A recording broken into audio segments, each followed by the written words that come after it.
Helicopter मेरा कुछ 10-15 minute दूर यहाँ पे जब लैंड किया तो वहां से हम गाड़ी में आ रहे थे तो मुझे बहुत खुशी हुई यहाँ देख के कि कितनी हरियाली है और कितनी सुंदर जगह है। ನಾನು ಇವತ್ತು आज बहुत बहुत खुश हूँ।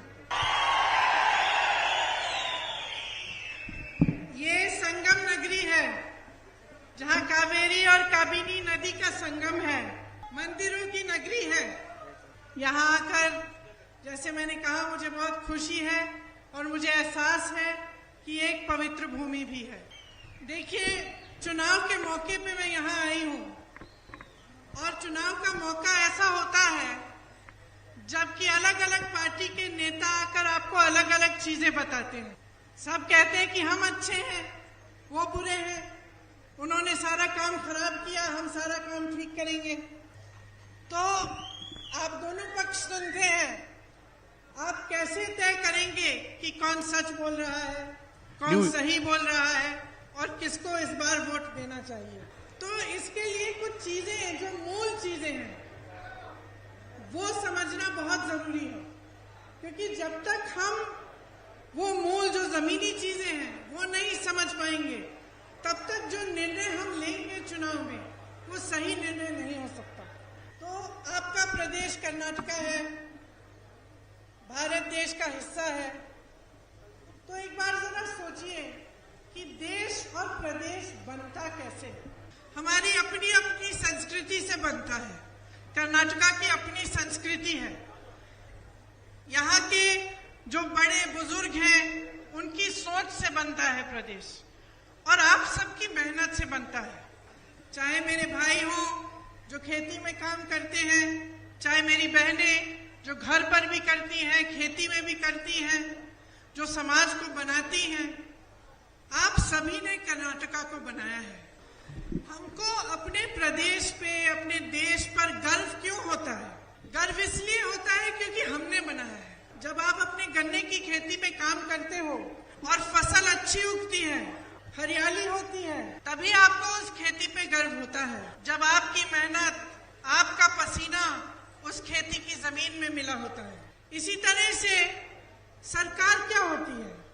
सरकार वो होती है जो आपको अपने प्रदेश को, अपने देश को बनाने में मदद करती है, जिस पर आप भरोसा कर सकते हैं, जो आपके लिए समर्पित रहती है, जो जनता की, आप सबकी आवाज सुनती है, समझती है और आपकी समस्याओं को जानने की कोशिश करके उनको हल करने की कोशिश। सरकार का कर्तव्य होता है देश की भलाई, देश को आगे बढ़ाना, विकास करवाना और जितनी भी अलग अलग संस्कृतियां हैं उन्हें कायम रखना।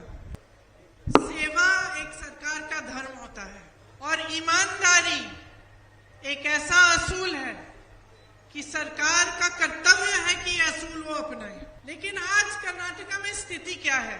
स्थिति यह है कि जो सरकार बनी कुछ सालों पहले, वो सबसे पहले ही शुरू से ही आपके भरोसे पे नहीं बनी, क्योंकि पिछले चुनाव में आपने एक और सरकार चुनी थी, आपने कांग्रेस और जेडीयू की सरकार चुनी थी और गलत तरीकों से, पैसों के इस्तेमाल से भाजपा ने उस सरकार को तोड़ के ये सरकार बनाई। तो शुरू से इस सरकार का जो मूल था, ये सरकार जो जिस आधार पर बनी थी वो शुरू से ही गलत था, शुरू से ही धोखा था और लालच के आधार पर बनी तो लालच के ही आधार पर निर्णय लेती रही। इसका नतीजा क्या रहा? इसका नतीजा ये रहा कि ऐसे बहुत सारे काम थे जो करने चाहिए थे इनको, जो इन्होंने किए नहीं। पिछले अगर आप कुछ 3 सालों में देखें तो आपको पता चलेगा कि केंद्र से जितने पैसे कर्नाटका के लिए आने थे वो आस्ते आस्ते कम होते चले गए।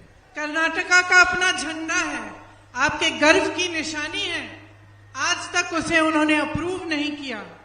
Ma'am, can you please repeat first line please? Karnataka का झंडा है जो आपकी गर्व की निशानी है, आपके प्रदेश की निशानी है, उसको अप्रूव नहीं किया सरकार ने। आपको दुर्बल नेता मिले, बार बार चीफ मिनिस्टर बदलते गए, मंत्रिमंडल का विस्तार नहीं हुआ, और जो गवर्नेंस की बातें हैं जिससे प्रदेश चलता है वो सब ढीली पड़ गई। सबसे ज्यादा दुख की बात तो ये है कि ये जो 40% की सरकारा चली उसने आपको लूटा, शर्मी से लूटा और बेरहमी से लूटा। आपने सुना होगा कि कितने कॉन्ट्रैक्टर्स ने आत्महत्या की। आपने ये भी सुना होगा कि कॉन्ट्रैक्टर्स एसोसिएशन और स्कूल के मैनेजमेंट एसोसिएशन ने पीएम तक चिट्ठी लिखी, कोई समाधान नहीं हुआ। भर्तियों में स्कैम हुए, पुलिस की भर्तियों में स्कैम हुए, तमाम स्कैम हुए, लेकिन कहीं किसी भी दोषी को नहीं पकड़ा गया, क्योंकि ज्यादातर वो भाजपा से एसोसिएटेड दोषी थे। आपने शायद पढ़ा होगा कि एक विधायक के बेटे के पास 8 करोड़ रुपए कैश में मिले, उस पे कार्रवाई करने के बजाय उनके पिता ने तो परेड निकाल ली। किसी को नहीं छोड़ा, कोविड के मरीजों को नहीं छोड़ा, स्कूल के बच्चों के अंडों को नहीं छोड़ा। जहां देखो वहां पे जहां मौका मिला इन्होंने आपको लूटा। कहा जाता है कि 1.5 लाख करोड़ रुपए लूटे गए हैं कर्नाटका प्रदेश से। आपको मालूम है कि इन 1.5 लाख करोड़ रुपयों में से कितना बन सकता था आपके प्रदेश के लिए? 100 एम्स के अस्पताल बन सकते थे, 2250 6 लेन की एक्सप्रेसवे 2250 किलोमीटर लंबी बन सकती थी, 30,000 स्मार्ट क्लासरूम बन सकते थे, 750 किलोमीटर लंबी मेट्रो बन सकती थी, 30 लाख अफोर्डेबल हाउसिंग के घर। सोचिए जितना इन्होंने लूटा है उसमें से 30 लाख गरीबों के लिए घर बन सकते। तो जब सरकार की नीयत ऐसी होती है तो इसका असर किस पे होता है, आप बताइए। ये नौजवान जो यहाँ पे खड़े हैं, हाथ उठाओ, कितने नौजवान हो यहाँ, हाथ उठा के दिखाओ। एक ही है क्या? आप में से कितनों को सरकारी नौकरी मिली? नहीं मिली ना। क्या आपको मालूम है कि लाखों पद खाली पड़े हैं सरकार के, लाखों पद खाली पड़े हैं सरकार के, और ये लाखों पद खाली हैं और आप सब बेरोजगार हैं। तो इसका क्या मतलब है? ये तो आप ही की नौकरियां हैं, आप ही का रोजगार है। इदु निम्मदे नौकरी सरकार आपको दे नहीं रही है। जितने वादे किए इस सरकार ने सारे तोड़ दिए। आपको याद है कि आपको कहा था नम्मा कर्नाटका के नम्मा वचना, याद है आपको? आज कांग्रेस भाजपा से पूछती है कि निम्मा हथिराई दिया उत्तरा, आप जवाब नहीं दे पा रहे हैं। हम सवाल उठा रहे हैं, ये रोजगार कहाँ गए, ये पैसा कहाँ गया, ये जो आपने वचन दिए थे इनका क्या हुआ? और आप जवाब नहीं दे पा रहे हैं। इन्होंने आरक्षण की बात की, इस पे भी धोखा दिया। कहा कि आरक्षण को बढ़ाएंगे, लेकिन केंद्र में भी इन्हीं की सरकार है और केंद्र में उसको बढ़ाने के लिए जो 9 शेड्यूल में डालना पड़ता है वो उन्होंने डाला नहीं। यहाँ प्रचार किया कि आरक्षण बढ़ाया जाएगा, वहां पे आरक्षण को उन्होंने बढ़ाने का कोई काम नहीं किया। अब नंदिनी को जानते हैं? आपके यहाँ का कर्नाटका का एक कोऑपरेटिव है जो सब दूध बनाता है और दूध के पदार्थ बनाता है, उसको भी तोड़ने की कोशिश की, एक साजिश की। पहले 99 लाख लीटर दूध कलेक्ट किया जाता था, आज 70 लाख हो रहा है। इन्होंने जानबूझ के ये करवाया है, कम करवाया है, ताकि आपको लगे कि कम हो रहा है और वो अपनी अमूल की जो कोऑपरेटिव है, जो गुजरात की कोऑपरेटिव है, वो आप कर्नाटका में ला पाए। आपको याद होगा कि कांग्रेस के समय में इतना दूध इकट्ठा होता था कि बचता था, और उसी वजह से जो स्कूल के बच्चों को दूध दिलवाने का जो कार्यक्रम, जो योजना बनाई क्षीरा भाग्य, वो उसी की वजह से बना। दूध इकट्ठा हो रहा था कि हम स्कूल के बच्चों को दूध पिला पा रहे थे। आपको याद होगा कि क्षीरधारे प्रोग्राम था जिससे 5 रुपए प्रति लीटर हम किसानों को देते थे, इसलिए और भी इकट्ठा दूध इकट्ठा होता था। तो मैं ये सब बातें क्यों कर रही हूँ? क्योंकि मैं चाहती हूँ कि आप पहचाने कि ये जो आपका कर्नाटका है, जिसपे आपको गर्व है, जिसको आपने बनाया है, इसको किस तरह लूटा जा रहा है। कुछ सरकारें होती हैं जो आपके हित में काम करती हैं, जो आपके गुरुओं, आपकी संस्कृति का आदर करती हैं। आज श्री बसवन्ना, श्री नारायण गुरु जैसे आपके जो महापुरुष थे, जो आपके महात्मा थे, आज वो क्या सोचते होंगे कि ऐसी सभाओं में, चुनावी सभाओं में उनका नाम लिया जाता है, लेकिन आप ही के प्रदेश में आरएसएस जैसी संस्थाएं उनकी ही सीख को घुमाकर दूसरी तरह से आपके सामने पेश करना चाहती है और उनके बारे में झूठ फैलाया जाता है। वो क्या सोचते कि इतनी महान जो कर्नाटका की जनता है, जिसने सबसे हमेशा अपने आत्मविश्वास से, अपनी मेहनत से अपनी कमाई की है, कि यहाँ मंच पे खड़े होकर भाजपा के नेता आपको धमकी देते हैं, आपको कहते हैं कि अगर भाजपा को वोट नहीं दोगे तो मोदी जी का आशीर्वाद आपके साथ नहीं होगा। जिस जनता को बसवन्ना जी, नारायण गुरु जी, कुवेम्पु जी जैसे महात्माओं ने आशीर्वाद दिया, उस जनता को किसी भी आज के नेता की आशीर्वाद की जरूरत नहीं। ये आपके गर्व की बात है, ऐसा कहना आपका अपमान है। कर्नाटका एक ऐसा प्रदेश है जो अपने आप, अपनी मेहनत से बना। आपकी सोचने की इच्छा शक्ति, अपने प्रदेश को बदलने की इच्छा शक्ति, आपकी जो अपनी मेहनत है, उसी से आप बने हैं। आपने कितनी बार असंभव को संभव किया, आपने पूरे देश को दिखाया। देश भर में जब कोई जाता है, कर्नाटका का होता है, तो हम सब समझते हैं कि बहुत मेहनती होगा। तो जब आपके साथ इस तरह की बातें होती हैं, जब लूट होता है, जब आपकी शक्ति को पहचाना नहीं जाता है, तो पूरे देश को दुख होता है। जब हमें पता चलता है कि 2.5 लाख सरकारी नौकरियां, सरकारी पद खाली हैं और वो भरे नहीं गए और यहाँ के नौजवान बेरोजगार हैं, तो दुख होता है। जब पता चलता है कि हर पोस्ट का रेट पहले से ही फिक्स है, तो दिल टूटता है। आज लेक्चरर के पोस्ट के लिए 30 से 50 लाख, जूनियर इंजीनियर के पोस्ट के लिए 30 लाख, असिस्टेंट प्रोफेसर के पोस्ट के लिए 50 से 70 लाख। क्या है ये? प्रधानमंत्री के बड़े बड़े उद्योगपति दोस्त अडानी जैसे लोग 1600 करोड़ रुपए कमा रहे हैं, यहाँ के गन्ने का किसान को अपना पैसा नहीं मिलता।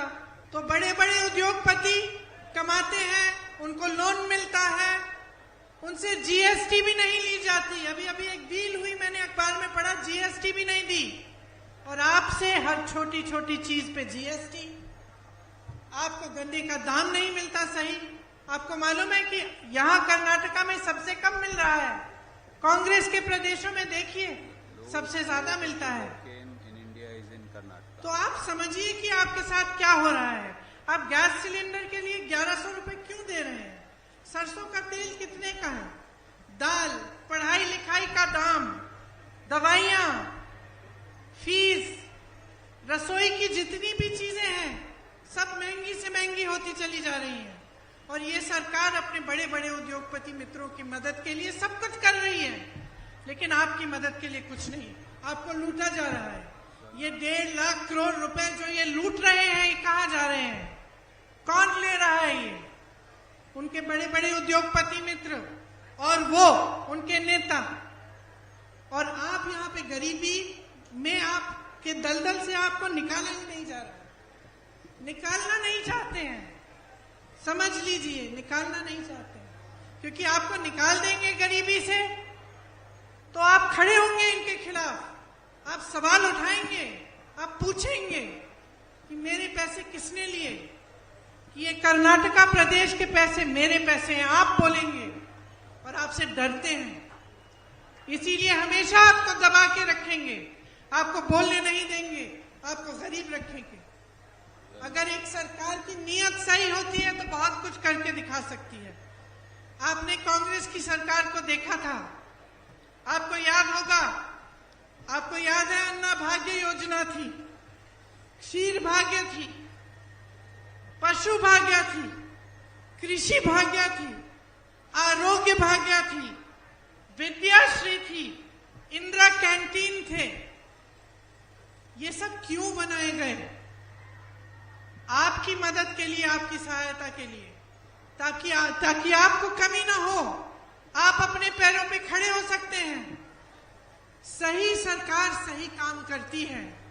आज भी अगर आप देखें तो आप यहाँ गन्ने की खेती करते हो, आपको सही दाम नहीं मिलता, बाढ़ आती है, फसलें डूब जाती हैं, भाजपा की सरकार कुछ नहीं करती, सोई रहती है, लूट में मस्त है, आपकी मदद नहीं होती। आपको मालूम होगा यहाँ पे माधवमंत्री डैम और कनाल का प्रोजेक्ट भी कांग्रेस की सरकार ने शुरू किया था। ऐसी बहुत सारी योजनाएं कांग्रेस ने की। हमने वादे किए तो हमने उन वादों को निभाया।